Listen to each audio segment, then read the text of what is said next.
Hello दोस्तों, आप सभी का मेरे यूट्यूब चैनल मोटिवेशनल ज्ञान की कहानियों में आप सभी का स्वागत है। एक बार की बात है, हरीश नाम का एक लड़का एक नगर में रहता था। वह अपने जीवन से निराश था।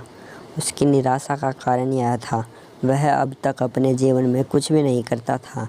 उसके माता पिता उसको ताने मारते थे और उसके दोस्त कुछ ना कुछ कार्य करते थे, लेकिन आप अभी भी घर पर बैठे और दोस्तों के बीच उसका अक्सर मजाक बनाया जाता था। वह कहीं भी जाता तो लोग उससे पूछते, आप क्या कर रहे हैं? वह यह बताने में भी शर्म आती, वह कुछ नहीं कर रहा।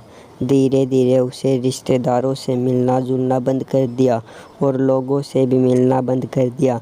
वह ज़्यादा समय घर पर ही रहता और अकेले ही रहता और भगवान को कोसता रहता और अपनी किस्मत को दोष देता रहता। अब उसे अपने जीवन बोझ लगने लगा। कभी कभी वह सोचता कि अब वह कुछ करने योग्य बनेगा और फिर वह सोचता कि जिंदा रहने से अच्छा मर जाना ठीक है। एक दिन वह अपनी गली से गुजर रहा था, तभी उसने देखा कि एक गुरु दुख और परेशानी का उपदेश दे रहे हैं।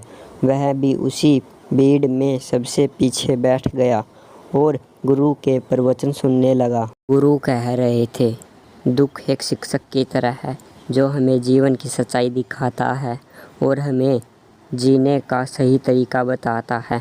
आप चाहे ज़िंदगी जीना भी सकते हैं और आप चाहे कुछ भी हासिल कर सकते हैं, और अगर आप चाहो एक कोने में बैठकर रो सकते हैं। इन सभी बातों को हरीश ध्यान से सुन रहा था, लेकिन उपदेश की यह बातें हरीश को पसंद नहीं आई।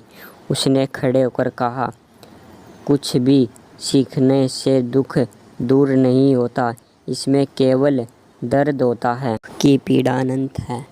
ऐसा लगता है कि इसके बाद कुछ होने वाला नहीं, इससे कुछ भी फर्क नहीं पड़ता, इसके सामने तो मौत भी छोटी लगती है। तब गुरु ने कहा, बच्चे तुम्हारा दुख क्या है? हरीश ने उनके सामने अपनी सारी व्यथा सुनाई और गुरु से पूछा कि मेरे इन दुखों का कोई उपाय है? तो तुम्हारे पास ये सुनकर गुरु मुस्कुराए, बोले, तुम उस दिन मेरे पास आना, जीवन में तुम्हारे पास वास्तविक दुख आए, मैं आपकी समस्या का समाधान अवश्य करूँगा। ये कहकर वहाँ से चला गया। हरीश ने सोचा, क्या ये मेरा दुख नहीं क्या है तो क्या है? मैं जिस दर्द से गुजर रहा हूँ वह असली दुख नहीं है। क्या मेरा दुख कोई नहीं समझ सकता? जब माँ बाप नहीं समझे तो भला गुरु क्या समझेगा? उस दुख से होकर हरीश ने एक फैसला लिया कि अब वह कुछ करेगा। हरीश ने एक छोटा सा कार्य शुरू किया, पर उसके घर वाले खुश थे। वह कुछ कोशिश कर रहा था, वह अपने कार्य में लगातार आगे बढ़ता रहा। धीरे धीरे हरीश को सफलता मिलने लगी और उसने रफ्तार पकड़ ली। केवल 3 साल के अंदर वह एक बिजनेसमैन बन गया। अब हरीश के पास ऐसे कई लोग थे जो उसकी परवाह करते थे, जो उसे प्यार करते थे। अब उनके परिवार के सदस्य भी उसकी तारीफ करने लगे। दिन पर दिन उसके मित्र की संख्या बढ़ने लगी। अब वह अपनी ज़िंदगी से बहुत खुश था। इसे कुछ दोस्तों ने उन्हें सलाह दी कि जब तुम एक बड़ा बिजनेसमैन बनकर बहुत खुश हो तो सोचो कितनी खुशी होगी अगर आप शहर के और राज्य के सबसे बड़े बिजनेसमैन बन जाओगे तो कितने लोग आपसे जुड़ना चाहेंगे, इतनी बड़ी ख्याति होगी और 7 राजा भी आपसे दोस्ती करना चाहेंगे और ज़रूरत पड़ने पर आपसे पैसे भी उधार लेंगे। दोस्तों की यह बात हरीश के मन में बैठ गई। वह भी पैसे कमाने की कोशिश करने लगा, लेकिन उसे यह सब बहुत जल्दी चाहिए था। वह समय बर्बाद नहीं करना चाहता था। वह अधिक समय चीज़ों को प्राप्त करने में लगाने लगा, इसीलिए वह ऐसे काम करने लगा जो सही नहीं थे। उसने पैसे उधार लेना शुरू कर दिया। उसके दोस्तों से पैसे की मात्रा और अधिक मुनाफे की लालच में अपने माल में मिलावट करने लगा और अन्य व्यापारियों के लिए साजिश रची और उसने डराया और धमकाया। जैसे उसके दोस्त कहते वैसा ही करता गया। इन तरीकों से ज़्यादा पैसे कमा रहा था। तब उसके जीवन में पहले जैसा कुछ चैन नहीं था। उनके मन की शांति गायब हो गई और वह रातों को सो नहीं पाता था। वह विचारों में रहता था। वह सब कुछ पाकर भी किसी चीज़ से खुश नहीं था। एक दिन हरीश अपनी गाड़ी से जा रहा था। तभी रास्ते में गुरु का आश्रम दिखाई दिया। वह रुका और गुरु के पास जाकर बोला, गुरुजी, आप से मुझे कहा था कि जब मैं जीवन में सच्चा दुख आएगा चले आना। अब मैं बहुत दुखी हूँ। मेरी नींदें हराम हो गई है। मुझे कहीं भी शांति नहीं मिल रही है। इस प्रकार हरीश ने अपनी सारी समस्या गुरु को बताई। गुरु ने कहा, जब तुम पहली बार मुझसे मिलने आए थे तब भी तुम किसी दुख में थे। अपने उस समय दर्द से आपने क्या सीखा? हरीश ने कहा, सोचने और चिंता करने से कुछ नहीं होता। अपनी दृष्टि को सच्चा करने के लिए मेहनत करने से कुछ नहीं होता। परिणाम भी मिलना चाहिए। जब आपको लगे कि आपका लक्ष्य हासिल नहीं होने वाला, तब राह में कितनी भी मुश्किलें आ जाए, तुम कितने भी निराश हो, अब कुछ नहीं होने वाला। जब खुद आत्मविश्वास करेंगे, मैं जो भी कर रहा हूँ उसमें अवश्य सफल होऊंगा। वे केवल सफल लोगों का ही सम्मान करते हैं। कोई कितना भी अच्छा क्यों न हो, वे हमेशा लोगों की नज़रों में बोझ बने रहते हैं। ये सब सुनकर गुरु मुस्कुराए और बोले, ये वास्तविक दुख नहीं है। अपने जीवन में वास्तविक दुख आए तब मेरे पास आना, मैं उसे ठीक कर दूंगा। हरीश ने जाते समय गुरु को सोने के सिक्कों से भरा हुआ गड्ढा बेट में दिया।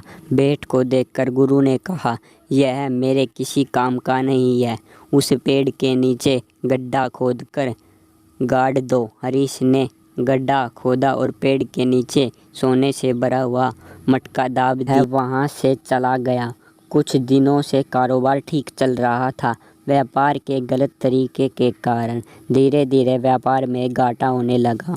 उसकी सारी दौलत धीरे धीरे ख़त्म होने लगी। एक दिन ऐसा आया, उसकी सारी दौलत ख़त्म हो गई। कुछ भी नहीं बचा। उस पर कर्जे का बोझ चढ़ गया था, परंतु वह निश्चित था क्योंकि सारा कर्जा उसने अपने दोस्तों से लिया था। उसने सोचा कि उसके दोस्त बुरे वक्त में साथ रहेंगे, पर कुछ ऐसा नहीं हुआ। जैसे ही बुरा वक्त आया, उसके दोस्तों ने पहले उससे कर्जा मांगने लगे। अगर उसने कर्जा नहीं दिया तो उसे मारने की धमकी दी। उनके सभी शुभचिंतक और प्रियजन दूर हो गए। उसके दोस्त उसके साथ मस्ती किया करते थे, अब वे उससे दूर भागने लगे। उसका परिवार उसकी गलतियां गिनाने लगा और उसकी सारी संपत्ति नीलाम हो गई और उसके पास कुछ भी नहीं बचा। उसने अपने पिता से मदद मांगी तो पिता ने कहा, मेरे पास तो थोड़ी सी संपत्ति है। अगर मैं ये तुम्हें दे दूंगा तो तुम्हारी माँ को कहाँ रखूँगा? ये संपत्ति हमारा अंतिम सहारा है। हरीश के मन में गहरा दुख छा गया। उसके आसपास कोई नहीं था उनके दुखों को समझ सके। लोगों के इस विश्वासघात के कारण वह अंदर ही अंदर टूट चुका था।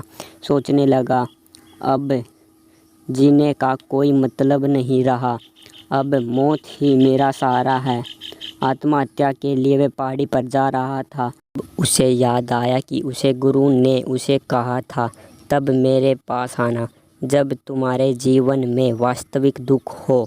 उसने हरीश गुरु के पास गया और गुरु को सारी बाधा सुनाई और आंखों में आंसू लिए बोला, हे गुरु, दुख का कोई निवारण कीजिए।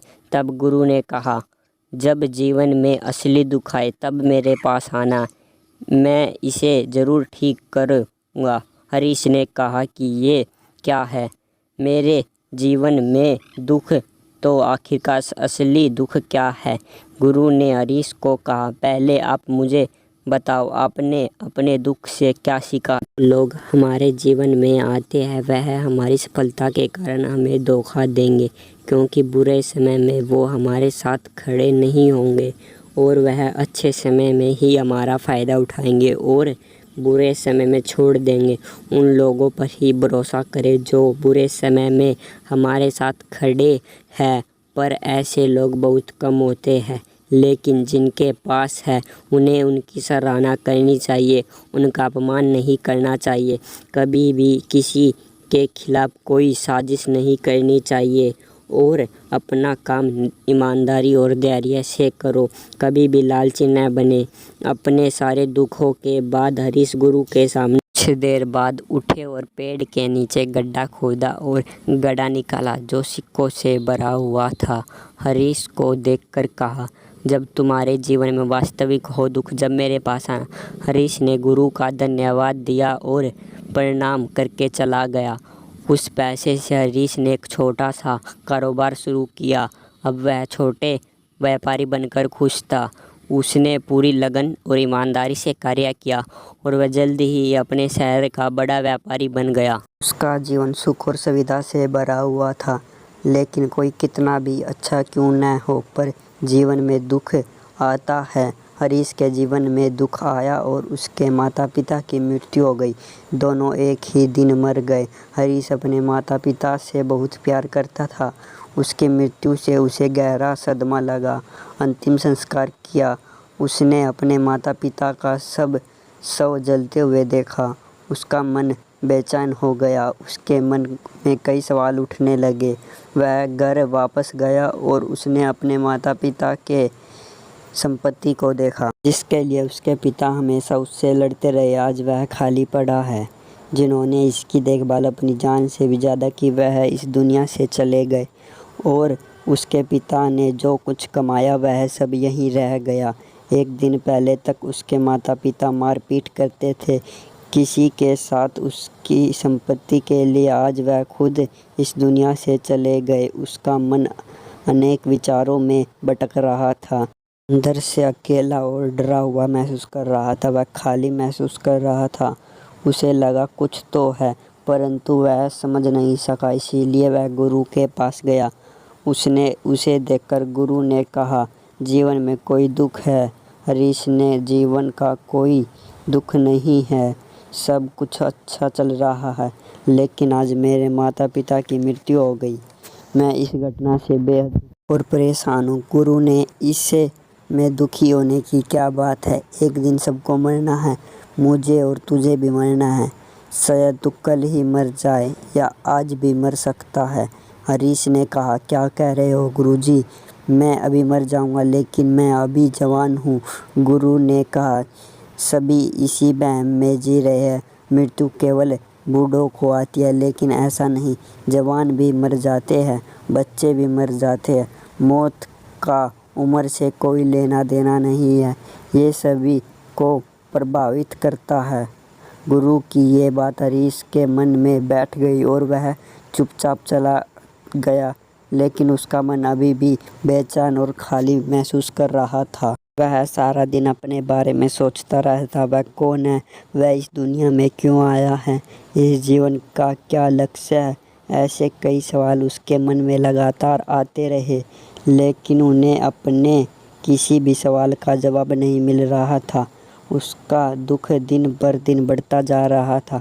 इसीलिए कुछ दिन बाद फिर गुरुजी के पास पहुंचा और बोला, हे स्वामी, मैं बहुत दुखी हूँ, क्योंकि मैं यह जान नहीं पा रहा मैं कौन हूँ, मैं इस दुनिया में क्यों आया हूँ। यह सुनकर गुरु मुस्कुराए और बोले, आज आपके जीवन में पहली बार सच्चा दुख उत्पन्न हुआ है। यह वास्तविक दुख है। हम नहीं जानते कि हम कौन हैं, क्यों आए हैं। हरीश ने अपने गुरु को कहा कि उसकी दुर्दशा दूर करें। गुरु ने कहा, हम सभी इंसान हैं, जीवन में संघर्ष करते रहते हैं। हरीश ने कहा, कोई भी इंसान अपने साथ कुछ भी नहीं ले जा सकता, वह सिर्फ अकेले ही आता है और अकेला ही जाता है। मेरे माता पिता भी अपने साथ कुछ भी नहीं ले जा सके, धन संपत्ति सब कुछ यहाँ छोड़ कर गए। गुरु ने कहा, अब मेरी बात ध्यान से सुनो। इस संसार में हम संघर्ष करना चाहिए, वह हम नहीं करते, बल्कि चीज़ें हमारे सामने होती है लेकिन हम उन्हें देख नहीं पाते। हमें इस दुनिया में जो कुछ इकट्ठा करना है वह हम खुद है। हमें खुद को जुटाना होगा ताकि जब हम मरे तो हम एकजुट हो सके। खुद को पहचानने के सक्षम होने के लिए हमें अंदर बटे हुए हैं। हम प्यार, नफरत, गुस्सा, ईर्ष्या और क्रूरता में बटे हुए हैं। धन, सम्मान, पहचान, धर्म, जाति, सैकड़ों हजारों ऐसी चीज़ें में बटे हुए हैं और टुकड़ों में जीवन जी रहे हैं। इसका विभाजन के कारण हमारी चेतना और शक्ति बिखरी हुई है। इसीलिए हमारे पास इतना समय नहीं है, इतनी ऊर्जा नहीं है कि हम अपने भीतर देख सके। धन, सम्मान और सुख सुविधा के अभाव को लोग दुख समझ जाते हैं। जीवन भर के लिए लोग इसे दुख कहकर रोते रहते हैं और समाधान खोजने का प्रयास करते हैं। जिस लोग दुख कहते हैं वह वास्तविक दुख नहीं है, वह सिर्फ एक इच्छा है, जो इच्छा कभी पूरी नहीं होती। इसीलिए व्यक्ति को इन सभी का समाधान नहीं मिलता। लेकिन मानव शरीर में बहुत ऊर्जा और शक्ति है, लेकिन यह फालतू कामों में बटा हुआ है, बेकार की बातों में लगा हुआ है। यह बहुत शक्तिशाली मशीन की तरह है। यह बिना सोचे समझे अपनी शक्ति को बर्बाद कर रहा है। लोगों को अपनी चेतना को इकट्ठा करे। हरीश को अपने प्रश्नों का उत्तर मिल गया और वह गुरु को धन्यवाद करके वहाँ से चला गया।